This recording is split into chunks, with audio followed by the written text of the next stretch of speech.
I greet each and every one of you in the precious name of our Lord and Savior Jesus Christ. ମୁଁ ପ୍ରତ୍ୟେକଙ୍କୁ ଆମମାନଙ୍କୁ ଉଦ୍ଧାର କର୍ତ୍ତା ପ୍ରଭୁ ଯୀଶୁ ଖ୍ରୀଷ୍ଟଙ୍କ ବହୁମୂଲ୍ୟ ନାମରେ ସ୍ୱାଗତ ଜଣାଉଅଛି। So my dear people of God, ଆଉ ମୋର ପ୍ରିୟ ଈଶ୍ୱରଙ୍କ ଲୋକମାନେ, today I have a good news ଆଉ ଆଜି ଆମମାନଙ୍କ ଠାରେ ଗୋଟେ ଶୁଭ ସମ୍ବାଦ ଅଛି to talk to you, ଆପଣମାନଙ୍କ ସହିତ କଥା ହେବା ନିମନ୍ତେ। and I want to present a small topic before you, ଆଉ ମୁଁ ଆପଣମାନଙ୍କ ସମ୍ମୁଖରେ ଗୋଟେ ଛୋଟ ପ୍ରସଙ୍ଗ ରଖିବାକୁ ଚାହେଁ। and the topic is this: ଆଉ ପ୍ରସଙ୍ଗଟି ହେଉଛି the purpose of the virgin conception.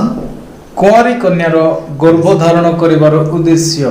So according to this small topic, we are going to meditation the Bible. ଆଉ ଏହି ଛୋଟ ପ୍ରସଙ୍ଗ ଅନୁସାରେ ଆମେ ମାନେ ବାଇବଲରୁ ଧ୍ୟାନ କରିବାକୁ ଯାଉଅଛୁ। So according to this topic, I would like to ask a question. ଆଉ ଏହି ପ୍ରସଙ୍ଗ ଅନୁସାରେ ମୁଁ ଗୋଟେ ପ୍ରଶ୍ନଟି ଆପଣମାନଙ୍କୁ ପଚାରିବାକୁ ଚାହେଁ। The question is this: ଆଉ ପ୍ରଶ୍ନଟି ହେଉଛି ଏହା, what is the purpose of the virgin conception? କୁଆଁରୀ କନ୍ୟାର ଗର୍ଭଧାରଣ କରିବାର ଉଦ୍ଦେଶ୍ୟ Yes. କ'ଣ ଅଟେ? So what does the Bible say about it? ଆଉ ଏହି ବିଷୟରେ ବାଇବଲ କ'ଣ କହୁଅଛି? So let us turn our attention to the Bible. ଆସନ୍ତୁ ଆମର ବୁଝିବା ନିମନ୍ତେ ବାଇବଲକୁ ଖୋଲିବା। So if you have Bible, you can open ଯଦି ଆପଣଙ୍କ ଠାରେ ବାଇବଲ ଅଛି ଆପଣ ଖୋଲି ପାରିବେ ଆମମାନଙ୍କ ସହିତ the book of Isaiah chapter 7 verse 40. ଯିଶାୟା ଭବିଷ୍ୟତବକ୍ତାଙ୍କର ପୁସ୍ତକ 7 ପର୍ବ ତାର 14 ପଦ। So let's read it. ଆଉ ଏହା ପଢ଼ିବା। Therefore the Lord himself shall give a sign. Behold, a virgin shall conceive and bear a son, and shall call his name Emmanuel. ଏହେତୁ ପ୍ରଭୁ ଆପେ ତୁମମାନଙ୍କୁ ଏକ ଚିହ୍ନ ଦେବେ। ଦେଖ, ଏକ କନ୍ୟା ଗର୍ଭବତୀ ହୋଇ ଏକ ପୁତ୍ର ପ୍ରସବ କରିବ ଓ ତାହାର ନାମ ଇମାନୁଏଲ, ଆମମାନଙ୍କ ସହିତ ପରମେଶ୍ୱର ରଖିବ। So my dear people of God, ଆଉ ମୋର ପ୍ରିୟ ଈଶ୍ୱରଙ୍କ you ଲୋକମାନେ, can see here ଆମେମାନେ ଏଠାରେ ଦେଖି ପାରୁଅଛୁ it was given by God in 700 years before. ଆଉ ଏହି ଭାବବାଣୀ 700 ବର୍ଷ ପୂର୍ବେ ପରମେଶ୍ୱରଙ୍କ ଦ୍ୱାରା Yes. ଦିଆଯାଇଥିଲା। And this prophecy was prophesied by the prophet Isaiah. ଆଉ ଯିଶାୟା ଭବିଷ୍ୟତବକ୍ତାଙ୍କ ଦ୍ୱାରା ଏହି ଭାବବାଣୀ କୁହାଯାଇଥିଲା। Yes. That a virgin shall conceive and bear a son. ଏକ କନ୍ୟା Yes. ଗର୍ଭବତୀ ହେବେ ଆଉ ପୁତ୍ର ପ୍ରସବ Yes. କରିବେ। So my question is this now: ଆଉ ବର୍ତ୍ତମାନ ମୋର ପ୍ରଶ୍ନଟି ହେଉଛି ଏହା, what is the purpose of the virgin conception? ଗୋଟେ କୁଆଁରୀ କନ୍ୟା ଗର୍ଭଧାରଣ କରିବାର ଉଦ୍ଦେଶ୍ୟ କ'ଣ? So let us look it into the Bible. ଆସନ୍ତୁ ଆମେ ବାଇବଲରୁ ଦେଖିବା। So, the purpose of the virgin birth is to bring a sinless person. ଆଉ କୁଆଁରୀ କନ୍ୟାର ଗର୍ଭରୁ ଗୋଟେ ପାପହୀନ ବ୍ୟକ୍ତିକୁ ଆଣିବାର ଉଦ୍ଦେଶ୍ୟ। Yes. So here we can see that a virgin shall conceive and bear a son. ଏଠାରେ ଆମେ ଦେଖୁଅଛୁ ଗୋଟେ କୁଆଁରୀ କନ୍ୟା ଗର୍ଭବତୀ ହେବ ଆଉ ଗୋଟେ ପୁତ୍ର ପ୍ରସବ କରିବ। So why a virgin should bear a son?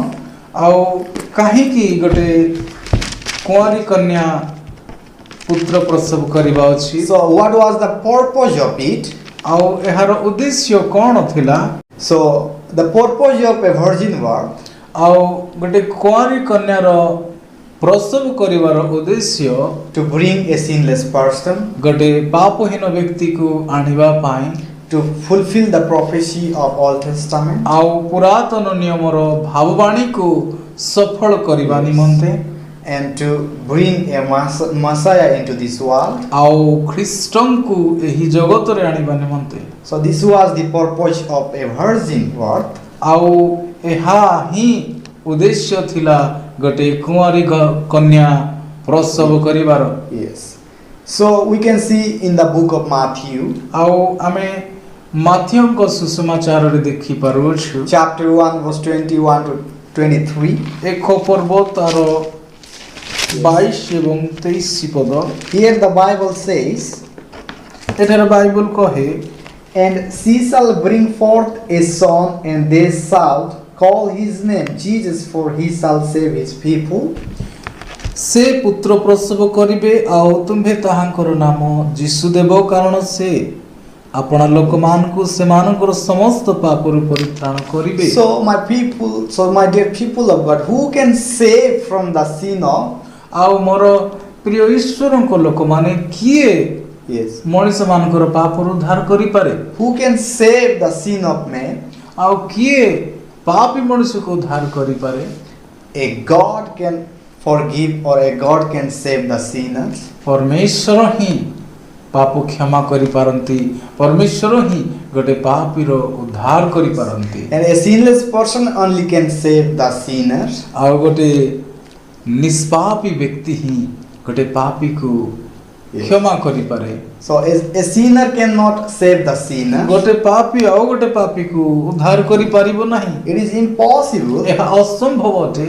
But the purpose of a virgin birth, କିନ୍ତୁ ଏହି ଯେଉଁ କୁଆଁରୀ କନ୍ୟାର ଗର୍ଭବତୀ ହେବାର ଉଦ୍ଦେଶ୍ୟ to bring a sinless person into this world, ଗୋଟେ ପାପହୀନ ବ୍ୟକ୍ତିକୁ ଏ ଜଗତରେ ଆଣିବା ପାଇଁ, to save the sinners. ଆଉ ପ୍ରତ୍ୟେକ ପାପୀମାନଙ୍କୁ ଉଦ୍ଧାର କରିବା ନିମନ୍ତେ। So my dear people of ଆଉ God, ମୋର ପ୍ରିୟ ଈଶ୍ୱରଙ୍କ ଲୋକମାନେ, 2000 years ago, 2000 ବର୍ଷ ଅଧିକ ପୂର୍ବରୁ God came this world, ପରମେଶ୍ୱର ଏହି ଜଗତକୁ ଆସିଲେ, and he was born in the Bethlehem of Judea. ଆଉ ସେ ଜିହୁଦା ପ୍ରଦେଶର ବେଥଲିହେମ ନଗରରେ ଜନ୍ମଗ୍ରହଣ କଲେ, And he saved entire the universe. ଆଉ ସେ ପ୍ରତ୍ୟେକ ମନୁଷ୍ୟ ଜାତିକୁ ବା ସମସ୍ତ ଜଗତକୁ ଉଦ୍ଧାର କଲେ। And he died on the cross for every human being. ଆଉ ସେ ପ୍ରତ୍ୟେକ ମନୁଷ୍ୟ ପାଇଁ କ୍ରୁଶରେ ଆପଣା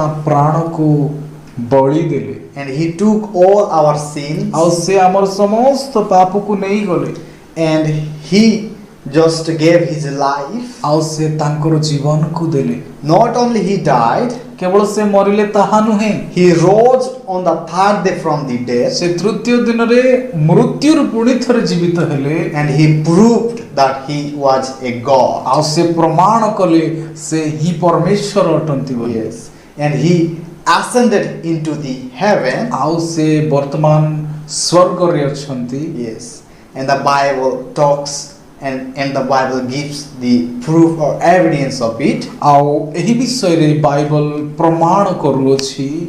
So my dear people of God, ଆଉ ମୋର ପ୍ରିୟ ଈଶ୍ୱରଙ୍କ ଲୋକମାନେ, today we need to remember the birth of our Lord Jesus Christ. ଆଜି ଆମମାନଙ୍କୁ ଯୀଶୁ ଖ୍ରୀଷ୍ଟଙ୍କର ଜନ୍ମ ବିଷୟରେ ସ୍ମରଣ କରିବା Jesus ଆବଶ୍ୟକ। was born for our sins. ଯୀଶୁ ଖ୍ରୀଷ୍ଟ ଆମଙ୍କର ପାପ ପାଇଁ ଜନ୍ମ ଗ୍ରହଣ କରିଥିଲେ। Jesus had come to save us from our sins. ଯୀଶୁ ଖ୍ରୀଷ୍ଟ ଆମମାନଙ୍କର ପାପରୁ ଉଦ୍ଧାର କରିବାକୁ ଆସିଥିଲେ। Yes. And he just took all our sins. ଆଉ ସେ ଆମମାନଙ୍କର ସମସ୍ତ ପାପକୁ ନେଇଗଲେ। And he gave his life for us. ଆଉ ସେ ଆମମାନଙ୍କ ପାଇଁ ତାଙ୍କର ନିଜ ଜୀବନକୁ ଦେଇଦେଲେ। So he was not born for simply. ଆଉ ସେ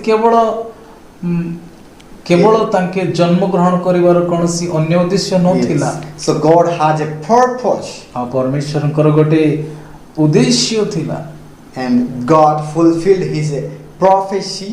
ଆଉ ପରମେଶ୍ୱର ସେହି ଭାବବାଣୀକୁ ସଫଳ କଲେ। So in this year of 2024, ଆଉ 2024 ଆଉ 25 ବର୍ଷରେ let us remember our Lord Jesus Christ, ଆସନ୍ତୁ ଆମେ ଯୀଶୁ ଖ୍ରୀଷ୍ଟଙ୍କୁ ମନେ ପକାଇବା।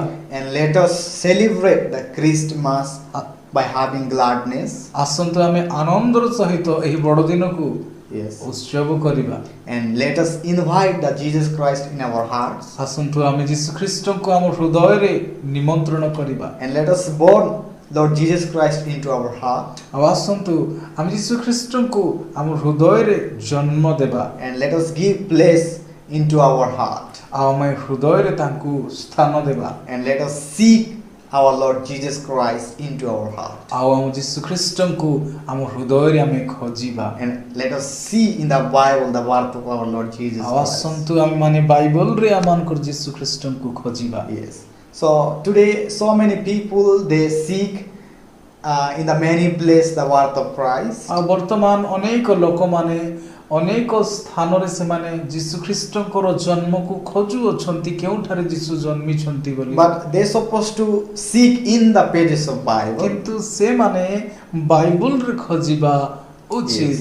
Jesus was born in the Bethlehem of Judea. ଯୀଶୁ ଖ୍ରୀଷ୍ଟ ଜିହୁଦା ପ୍ରଦେଶର ବେଥଲିହେମରେ ଜନ୍ମ। So where mentioned it, କେଉଁଠାରେ ଲେଖାଯାଇଅଛି? it is mentioned in the Bible. ଆଉ ଏହା ବାଇବଲରେ We no ଲେଖାଯାଇଅଛି। need to go for anywhere.